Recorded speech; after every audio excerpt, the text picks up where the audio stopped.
Hi hello ನಮಸ್ಕಾರ. ನಾನು ನಿಮ್ಮ ಪ್ರಿಯ.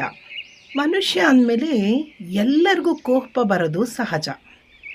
ಆದರೆ ಕೋಪ ಬಂದಾಗಲೂ ಪಾಪ ಮಾಡಬಾರ್ದು.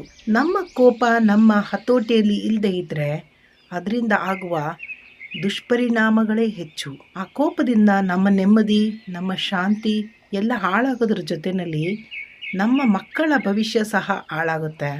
ತಂದೆ ತಾಯಿ ಜಗಳ ಮಾಡಿಕೊಂಡು ಕೋಪ ಮಾಡಿಕೊಂಡು ಅವರು ಬೇರೆ ಆದರೆ ಮಕ್ಕಳ ಭವಿಷ್ಯ ಹಾಳಾಗುತ್ತೆ. ಅದೇ ಮಕ್ಕಳು ಜಗಳ ಕೋಪ ಎಲ್ಲ ಮಾಡಿಕೊಂಡು ಅವರು ದೂರ ಆದರೆ ಅವರನ್ನೇ ನಂಬ್ಕೊಂಡಿರೋ ಅವರು ಎತ್ತವರು ವಯಸ್ಸಾದವರು ತುಂಬ ಅದರಿಂದ ಕಷ್ಟ ಅನುಭವಿಸ್ಬೇಕಾಗುತ್ತೆ. ಅವರು ಓಲ್ಡ್ ಏಜ್ ಹೋಮ್ ಪಾಲಾಗಬೇಕಾಗುತ್ತೆ. ಮತ್ತು ಜಗಳ ಆಡಿ ದೂರ ಆದವರು ನೆಮ್ಮದಿಯಾಗಿರೋದಕ್ಕೆ ಸಾಧ್ಯವೇ? ಅವರ ಜೀವನವೂ ಸಹ ನರಕ ಆಗಿಬಿಡುತ್ತೆ ಸ್ನೇಹಿತರೆ.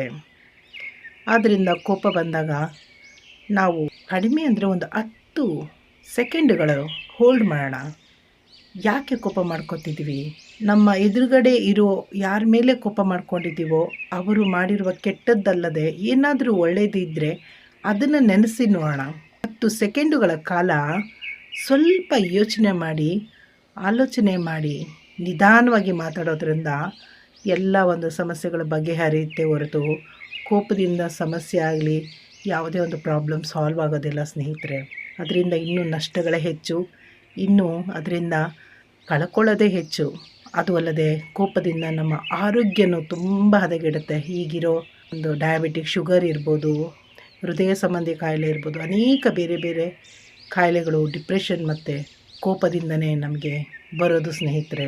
ಕುಟುಂಬವನ್ನು ನಾವು ಪ್ರೀತಿಸುವವರು, ನಮ್ಮ ಮಕ್ಕಳನ್ನು ಪ್ರೀತಿಸುವವರಾದರೆ, ನಮ್ಮ ಹೆತ್ತವರನ್ನು ಪ್ರೀತಿಸುವವರಾದರೆ ಖಂಡಿತ ಕೋಪ ಬಂದಾಗ ಸ್ವಲ್ಪ ಒಂದು 10 ಸೆಕೆಂಡ್ ಯೋಚನೆ ಮಾಡೋಣ. ಏನು ಹೇಳ್ತೀರಿ ಸ್ನೇಹಿತರೆ? ಈ ನನ್ನ ವಿಷಯಗಳು ನಿಮಗೆ ಇಷ್ಟ ಆದರೆ ನನ್ನ ಚಾನಲನ್ನು ಸಬ್ಸ್ಕ್ರೈಬ್ ಮಾಡಿ, ಶೇರ್ ಮಾಡಿ, ಲೈಕ್ ಮಾಡಿ ಸ್ನೇಹಿತರೆ. Thank you. God bless you all.